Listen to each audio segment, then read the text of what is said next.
I got some good news and I got some bad news. The good news, I am DaBadNewz. And in this video, we build an LED system in the DaSlapBox, which is my 2011 Scion XB car audio build. It's not a race car, it's a base car. So in the last video, we showed off that the amp rack and the footwells had LEDs, but I didn't really talk about the build process or anything like that because there was kind of too much to talk about for that video, and there was still some features that I wanted to add, which honestly still aren't 100% dialed in. I've been kind of building these off camera just because I've been kind of like in the zone, just kind of doing them. Plus, like how much wire building do you really want to see me do? It would take too long to dial them all the way in before I posted this video, so here it is. The light kit that I used for like my ambient lighting around the footwells and the face of the platform and around the top of the amp rack, that was actually a kit that's meant to be plugged into the wall. From a company called E-Light, literally just found them on Amazon and I was like, all right, seems like a go. I don't know if they have a version that's for cars, but I got the version that's not for cars, and I'm just gonna cut this up and make it work in the car. If you look on the little brick on the end of the power cable that plugs into the wall, so the input is 100 to 240 volts, but the output is 12 volt. That means that that brick is literally just turning your house's 120 volt into 12 volt. So like if it is 12 volt, you can just cut that off and connect it to power and ground at a 12 volt source like a car battery and you're good. Let's find out. So there's two wires going to the transformer, one's a power and one's a ground. It's best to figure it out before you actually connect anything, but worst case scenario, it just won't work. I saw some information online that said that the one with the stripes was normally the power wire and the black one was normally the ground. So I tried that and it didn't work. Now I'm trying the opposite and it looks like it's gonna work. I connected the power for the ambient light to the dome lights. Under dash fuse box, this white one right here is the plug for the dome light. It's actually the signal that tells it to come on. So even if I have the dome light not in door mode, if it's just straight up off, the ambient lighting comes on whenever you open the door, no matter what. As a matter of fact, I meant to open the door before I started the video so that you guys could see it would be like lit up. So we're gonna pretend I didn't even do that and hold on. Watch this. I got some good news and I got some bad news. It's a base car. Okay, so yeah, now that we got that re-intro out of the way, I also have the ground wire for the ambient lighting hooked up to the same ground as the dome light. And the reason I did that was because some cars have a switched ground, so the power is constant and the ground is the one that switches. So I was just gonna hook up the power and the ground to the same power and ground as the dome light, and that's how it is right now. And that's why you can see when my doors are open, the light is on. Once I got the power situation figured out, I made an extension. It's like, I don't know, 10 feet or something now. I added a fuse on that line and then ran the power and the ground all the way back to the wire trough around my amp rack. Coming out my little wire hole, and it's chilling right here for now. The first couple strips of LEDs that I mounted were around the top of the amp rack and under the amp so that it would give the amp the floating effect. At the time, I had them both on the same circuit, but going in opposite directions. There's only 3 connections on these LEDs. So there's a power, there's a ground, and then there's the signal line. I used connectors that were detachable in between the LED strips and any long wire runs. I made this one long loom, and what I'm gonna do is just cut down pieces for each of the different LED strips. The reason I did that was so that if I need to, I can disconnect the wire bundle rather than like have to cut lines or have to desolder stuff or anything like that. Give yourself some room to do some maintenance. Trust me, because I didn't. So I can't actually access any of my LED stuff without tearing apart the whole thing. I can't even take the box out without taking the sub out. So it's very secure, but it's also a bitch to work on. So think about that. Originally, the LEDs around the amp rack and the LEDs under the amp were connected on the outside of the amp rack with a Y connector that I made so that they could both receive power at the same time from the control box. I had that then plugged into a Y adapter that the kit came with, and I want to use this to split so I have like a separate connection for the amp and the amp rack and a separate connection for the wire bundle that was going into the rest of the car. The first stop of that wire bundle was actually the LED strip that goes across the face. And in order to make sure I don't accidentally install this thing the wrong way, it'll be male on this side, female on that side, no confusion. It goes underneath the floor and it shines down on the face of the platform. Not too bad, right? The other end of that LED strip is connected to another wire bundle with a connector. Boom. You that goes into the wire trough and then under the passenger side along the door sill with the rest of the stock wiring. It goes from there to a connector that's under the passenger side of the dash, and then there's a connector on the other end of that that goes to the driver's side. And here's that same one on the driver's side. So there's no connector for this LED strip, it's just directly connected to this wire. For right now, all of the LED strips under the dash, they're just kind of hanging there with zip ties pretty much until I figure out something better. They don't move, you can't see them, so it works fine, and I am very happy with the ambient lighting. It changed the overall vibe of the car like 1000%. I got a regular traffic ass car, you know, but like just the vibe when you open the door and the lights are like dancing around and stuff like that, like it's like, oh shit, this is fancy. So there's actually a lot of footage of me building wires that I'm realizing that I'm probably not gonna even include. And if you really want, like I can go into more detail in another video. So like, you know, they're not pretty, but that's functional. A soldering iron is like 20 bucks for one that works, and you don't have to get a fancy one to get started. And especially for doing like little small connections like this, like just go for it. And get a helping hand, little tool you see me using. If you're soldering like little tiny stuff, you need it. So that was pretty much where the LED system made it to in the last video that we didn't get a chance to talk about. That was pretty much what progress had been made. But like I said, there were still a few more features I wanted to add that required me to finish painting the inside of the box and the port extension. Pretty much as soon as I posted the last video, I got started on the painting process. Like I cruised around with my new port extension being raw for like a week, and then I immediately took everything back out. Look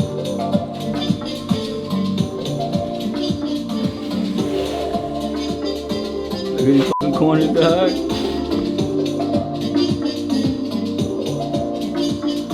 And I'm not gonna go into a whole bunch of detail on the painting process because I don't wanna make this video about the painting process, but let's just say it was a bitch, and I'm definitely not a painter. I had to sand and repaint like 1,000 times. It took way longer than expected because I ended up finishing before I realized, like, you know what, this isn't gonna work and I need to repaint the whole face. Originally I was trying to just paint the extension, and I figured I was gonna blend the new paint into the old paint. This is what we're shooting for.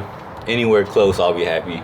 But like I was way overestimating my abilities. Not exactly sure how this is gonna turn out. I think what I'm gonna probably end up doing is painting everything and then realizing that like I just need to paint the whole box over. I ended up having to just repaint the whole face, and it took a long time. But I'm like, I can't even believe I tried that. Making it look pretty, I'm not that good. Making it functional, we're there. I'll give you like the kind of shorter version. The first thing was I gave the inside a coat of primer and a coat or two of gloss white. As you can see, this time I hit the entire inside, not necessarily for looks, mainly just because I wanted everything to be sealed. After the inside was painted, I put some primer and white on just the port extension. I only did like, I think 2, maybe 3 coats on the inside. I've mainly just been focused on the port. Once that was all painted, I taped off everything so that I could paint my green and paint my other stuff without interfering with the white. I ended up taping up the flange of the port just kind of to add some contrast to it instead of just being a whole bunch of green. And to be honest, I'm still not 100% sure I like it, but for now I'm gonna keep it because it's done. So, you know, I got to that point where I was like, all right, I just want some base now. I don't even care. My main concern now is just getting it finished and put back in the car, because anytime I don't have the box in, that's a problem. That's why you can also see along the top, there's like that white, like it almost looks like I glued the face on afterwards or something. And that's just where I did a horrible job taping it off. A slave religion can't produce nothing but a slave mind. Whatever you choose to follow, don't be scared to see the truth. We don't need motivational speakers, we need the truth. Whatever.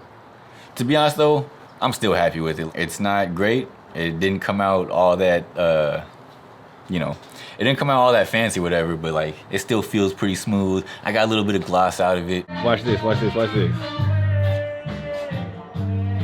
You see that reflection? You see that? Hey, look at that. You see the difference? Did you see it? Versus this one? That's how much I've been sanding this one, trying to get it smooth. I put in enough hours of work to build an attachment to it, so like, good or bad, like, I still kind of love it. That brings us to the second phase of the LEDs. The reason that I needed the box to be painted was because I added 2 LED strips in the port of the box. I made a wire adapter that connects the 2 strips and then goes through the box pretty much the same way I did my speaker terminals. It's just smaller bolts. That same connection is how the music LEDs under the box get their signal. I have a small little wire going from there under the box. I use 2 LED strips and have one of them connected to the ambient lighting and one of them connected to the new LED controller that I got, which is responsive to music. So when I open the doors, the bottom of the box will start glowing. But once I'm actually playing the music, this one will be off and this one will come on and it'll respond to the music. There's another wire bundle that goes from those 3 bolts for the LEDs from the box down to the power supply. So this is going to be what's supplying the power for all the LEDs around the box and in the box. I ended up disconnecting the LEDs under the amp from the ambient lighting and connected them to the music LEDs with another Y adapter that I made. Let's see. So here's the control box. So when I tap it, you should see like the light. While disconnecting the LEDs under the amp from my original Y adapter that I had made, I actually messed up the ones that were going around the amp rack. I didn't mess it up on camera, so I don't have anything to show you guys, unfortunately. I was trying to troubleshoot why my music activated lights weren't working, and during that process, I kind of like ripped the connection that goes around the amp rack. I just took out the whole strip that went around the amp rack. I just so happened to have a spare piece that was literally the exact same length. The spare is this one on the right. The spare just so happens to be the exact same length as the one that was on the amp rack. So luckily I have just enough. All my other scraps were like little short pieces, you know what I mean? But the one long piece I had just so happened to be the exact same length. So I took that one out, put a new one in, soldered some new connections to it. Not too bad, right? Got it mounted up, and now everything is all money. I kind of did things in a weird order. I kind of like wired up all the LEDs before I had power figured out for the music lighting. I wanted the music LEDs to only come on when the ignition was on. Comes on with the accessory, ground. So I used an added fuse and tapped an accessory fuse under the dash, and the control box is mounted in the wire trough around the amp rack. For the ground for the control box, there's like a bracket that the seats were mounted to, and I used one of those bolt holes as my grounding point. I decided while I was doing all that to the LED system, I might as well clean it up because the wire trough, even with only having 1 amp and a couple LED control boxes, was getting pretty spaghetti-ish. It's still not like great, but I mean, it's a lot cleaner than it was before. So I use these little mounting tabs and some zip ties, and it just looks 1000% cleaner. No spaghetti. I also use the same thing on the inside of the box to keep the LED wiring under control and in one place. So these LEDs that make the box float, like literally all I did was just use the backing of the LEDs. Like I rounded off the floor piece first. This is my home, it's everything to have. There's no other place in the world I would rather be. Back against the wall, I see you moving around, I'm giving up my journey. I just used the adhesive on the back of the LEDs to mount them, and on the weak points I just put a little bit of super glue, and seems to hold pretty good. And with everything finally mounted up, wired up, and receiving some power, not necessarily right, but we'll get into that more later, I was finally able to reinstall the box, which is not easy, not easy at all. It's a lot easier now that I've already had to undo it. Like literally the day after I installed it, that was the day that I decided to fix up the wiring. I got the LEDs pretty close, and then I put everything together because I wanted some bass, and then literally the next day. So I did all that work yesterday, getting this thing put back together. Check us out, we kind of fancy now. The lights aren't on because the fuse is out because I'm trying to do some work to it, but that's the problem. The only way to work on this thing, like to work on the LEDs, is to literally take all of it out, which means taking the sub out, unbolting the box, taking the box out, taking the little lifter out, taking the floor out. It's not like a lot, but it's a process. The first time I did it, the base that the box is sitting on was still loose. I didn't have the foresight to put a few screws in it or something to hold it in place. So I was literally trying to go through the box, through the base, into the floor with 4 bolts. Unnecessarily difficult. But anyway, after that I figured it out, put a couple screws in it, boom. Way easier. Before, the box was just kind of wedged in between a couple pieces of wood. Now the box is actually mounted to the floor. I technically messed up like the seal, the integrity of it, but like whatever, you gotta do what you gotta do. Once I figure out what I'm gonna do with the floor, like I get it prettied up and all that, I'm gonna put some silicone and it's gonna be sealed, trust me. The box is mounted to the floor, by the way, with some T-nuts. So I have there's some T-nuts on the bottom of the floor, and this will go through the box, the little riser, and the floor. Yeah, altogether, man, I am pretty much in love with the build now. Like, it's my build, but like when I turn around and I'm seeing that amp and it's just sitting there floating, like, man, it's a whole nother level, you know. Even though like it didn't do anything for the sound, I don't know, it fancied up the build, you know. And even just having the rounded edges on the floor and everything like getting closer to a finished look, man, it's nice. Oh man, and I swear, I don't care what anybody says, I gained dBs by my paint job. Like I said, I had it for like a week with the port extension before paint, and it was decent. Like, it was already an improvement from before I did the port extension, but after the port extension and after painting, it's like a major improvement. Like, if the inside of your box isn't painted, paint it and tell me it doesn't improve it. Like, it just makes everything so damn solid, you know. And plus also having it like solidly mounted and stuff like that, like we're over here gaining dBs, you know, a little 1 and 2% at a time, but you gotta do what you gotta do. The platform is obviously still not finished, so I'm pretty sure the floor and the frame are gonna get wrapped in something. I'm not 100% sure yet, but it's time to start looking at some options, you know what I mean? And technically, as of right now, the music LEDs are not working. They are functioning, they're just not working right. It's possible that I have a signal wire somewhere going the wrong direction. Matter of fact, I'll show you guys real quick. So this is actually the music LEDs now.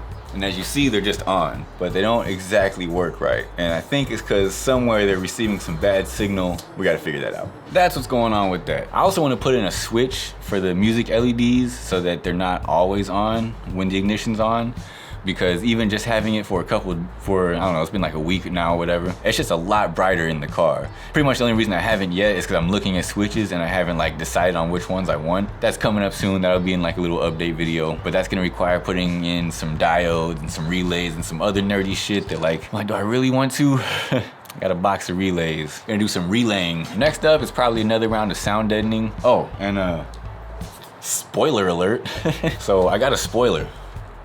I don't know if you can tell, it's from the Junkyard, it's purple. It's got some issues to be worked on. So what I'm gonna do is I'm gonna restore it, make it black, and then mount it with my reverse camera in the spoiler, kind of looking back and down. That's gonna be a video pretty soon, but I don't exactly know how I'm gonna do that just yet. So any suggestions are welcome. Speaking of suggestions, door speakers. The next big thing with this is gonna be some 6.5s and tweeters and something to power them. So if anybody has any suggestions, I'm all ears. Anyway though, thanks for watching, especially if you made it all the way to this point, like without skipping. Like, that's crazy. I don't know how you did it. Even I took a break a couple times. So thanks for watching. I honestly do appreciate people taking the time to watch my videos. If you are one of those few people who actually waits for me to post videos and you come back and watch every one, just know that like at this point, these videos are pretty much for you. Oh, also, big shout out to the XB community. I've noticed that there's been quite a few XB enthusiasts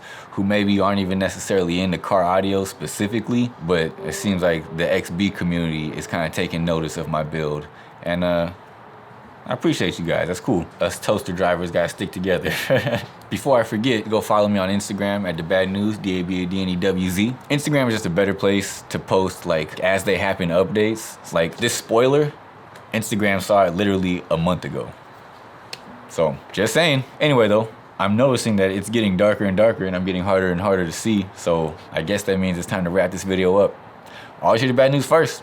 Skirt! Oh, shit.